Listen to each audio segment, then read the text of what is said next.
big story is that Oregon is #1 in the country this week in football. That's what happens when you bludgeon Purdue and then the #1 team kind of S's the bed against Georgia. Yeah, that game was lame. Yeah. I mean lame. Are we talking about the Texas game? I'm sorry, the Purdue game. Yeah. Because I'm trying to talk about Oregon here. Yeah, it wasn't pretty. The worst thing that happened at Purdue was the Duck mascot losing his head. Did you see that? Yeah. Ran into a friendly fire, ran into another Ducks player coming out of the tunnel. There's nothing there's nothing worse that can happen to a mascot than losing the head. Like all panic ensues. Yeah, and he put it right back on. Yeah, you got him real fast, but he looked like a kind of a long-haired bro. Yeah. In there. Well, we've talked about it. Like Buck has known the Duck before. When I was at school, there were 6 different people that served as the Duck for various events, whether it was like fundraising or different athletic departments. So my buddy was the Duck for track and field and women's basketball, but definitely not the football Duck. That's the special Duck. How many Ducks do you think there are now? I don't know. Probably a couple more, but I feel like the main one is the one that gets all the run these days. It's like the one that shows up on game day and football games. Yeah, and they interview him even though he can't talk. Yeah, it's a whole thing. Do they unveil him? Like I know at South Carolina, Cocky is theirs. Whoa. Well, they're the Gamecocks. That's his name? Yeah. And then at the end of the season, they do a big reveal. And oh, really? Yeah, you get to take the hat off and be like, aha! It was me all along. So you can get all the chicks. Ready to rock. Although the last one was actually it was a gal. Or dudes. Yeah. So you can be like, hey, I was cocky the entire time. Well, and I guess they the... signed like an NDA. You're not even allowed to tell like your friends that you're. Yeah, you're not supposed to. I knew that was a thing at Kansas too. Yeah. This is the first #1 overall ranking for the Ducks since 2012. Mm-hmm. They are 6-1 as the #1 team. They lost in 2012. There's that promo running of Dirt and Sprague. You know, Dirt's a big Ducks fan. Yes, he is. And he said it makes him nervous being #1, and it probably should. Really? Well, it's not normal territory for Oregon. You know, I mean, this is a whole nother level. Like being. Is there any difference between being 2-1? Like. Well, yeah, kind of. #1, like staying there is hard, as we have seen. Yeah. So they lost. So they were #1 in 2012, and that was the game that they lost to Stanford in overtime. Yep, 17-14. Yep, and that they were #1 for all of 1 week. So that did not last very long. Well, I mean, you got Illinois, right? So, I mean, I guess like when you look on the schedule, it's a test. Well, they have several tests left. The question is I was thinking about this watching Texas, Georgia. If the Ducks take a rough loss like Texas did, and that wasn't just a loss, they got punched. Yeah. If the Ducks take that, and I don't know who can give that to them, but is it the worst thing if they get one of those? No, I mean, especially now in this world that we're living in the playoff. I mean, obviously you want to try to win your conference title because that gets you the bye. Because it's one less elite team that you have to play. But yeah, let's say everything's cruising along. You're #1 in the country, and I don't know, Wisconsin, right? Who can't make the Big Ten title game. They give you one of those. Is it the worst thing? No. What if Michigan does? You know, and I think Michigan's so wonderful. They're the new most overrated team every year. They're going to be now that they won the championship. Yeah.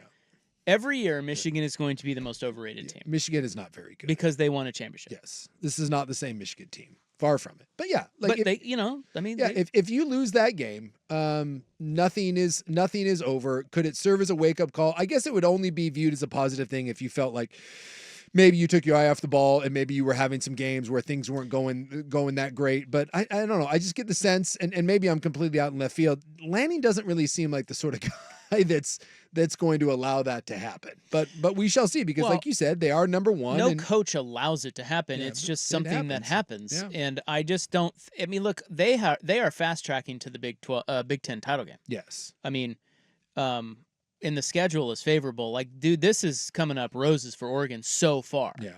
And I'm with you that I feel like the staff, this just doesn't feel like another year where like you're just waiting for the other shoe to drop. They're just damn good at every level, and they have a staff that's not, like you said, it's not going to let them. Yeah, those first 2 weeks take their eye off the ball. The first 2 weeks were kind of wonky. They were very, very wonky, and since then, I will give them credit. They have improved pretty much each and every week, and they look really good and they look trustworthy. One loss, it's just not going to kill them. Nah. And so maybe it becomes one of those things where you're reading your own press clippings and Yep. a Michigan or Wisconsin sneaks up on you, maybe even Illinois this week. I don't know. But even if they lose one game, they could still finish ranked number 1, and they could still finish winning the Big Ten and Yeah. get a top 4 seed. I mean, the goal has to obviously is the playoff, but the goal is to win the Big Ten. If you get to the Big Ten title game, everything that you want is still in front of you. Because if you get the bye, who cares who's the higher seed when it comes to playing in the neutral site bowl games?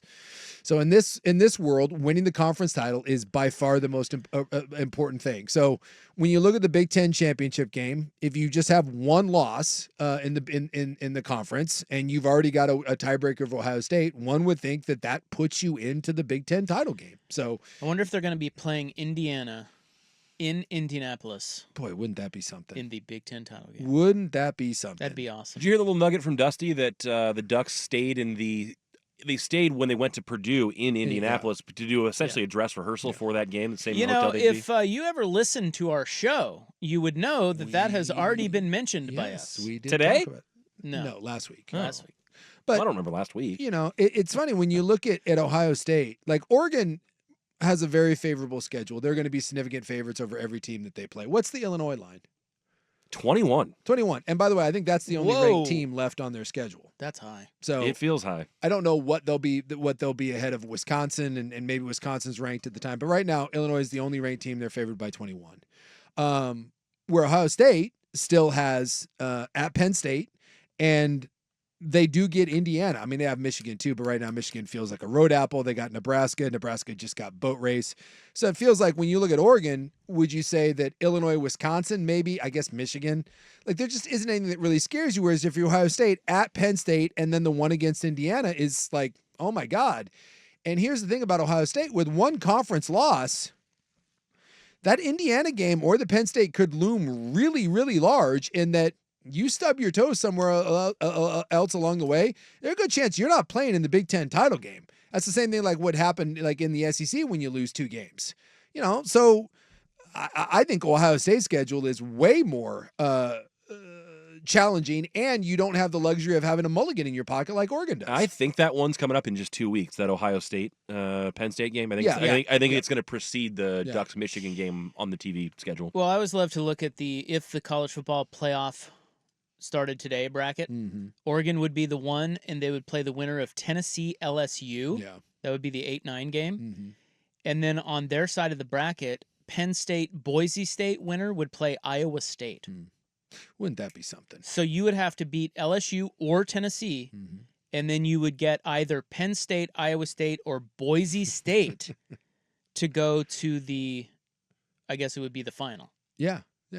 I just think this year, being the first year of the playoff and the way it doesn't feel like there's these dominant teams. In other words, Georgia, Texas, and Ohio State yes, are all on the other side of the bracket. Yeah. Or at least if it ended today. If it ended today.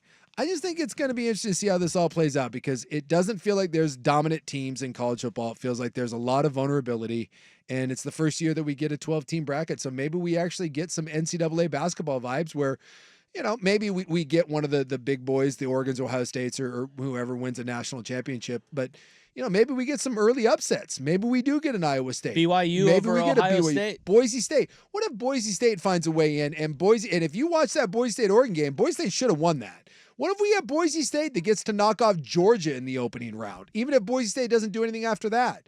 Boy, the college football, for all the people wanting to crap on it, sign me up for this all day long. Oh, this whole thing's great. It's going to be great. Each race is great. These Power 4 league races are great. Yeah. The only thing that kind of sucks is the unbalanced schedules. Yeah. Because it's just kind of a crapshoot who plays who. Yeah. Because Oregon's getting a pretty good break on the schedule outside of Ohio State. We said that at the start of the year.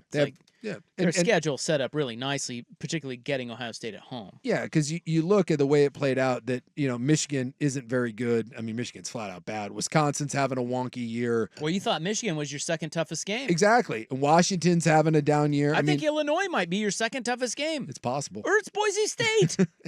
actually, what the hell? to be fair, it's probably that. It's probably Boise State. We just didn't realize it at the time. Oh my god. Yeah. It's kind of amazing how far down the list that Michigan game has fallen. Yeah. I mean, I know we've been into that, and what they're out of they're not even top 25 anymore. Yeah, No. but be careful. It's That's still the tough. thing about being number one. Yep. You go into the big house, they'll rise up for 1 week. Dude, their offense is It's bad. so bad. I mean, it is.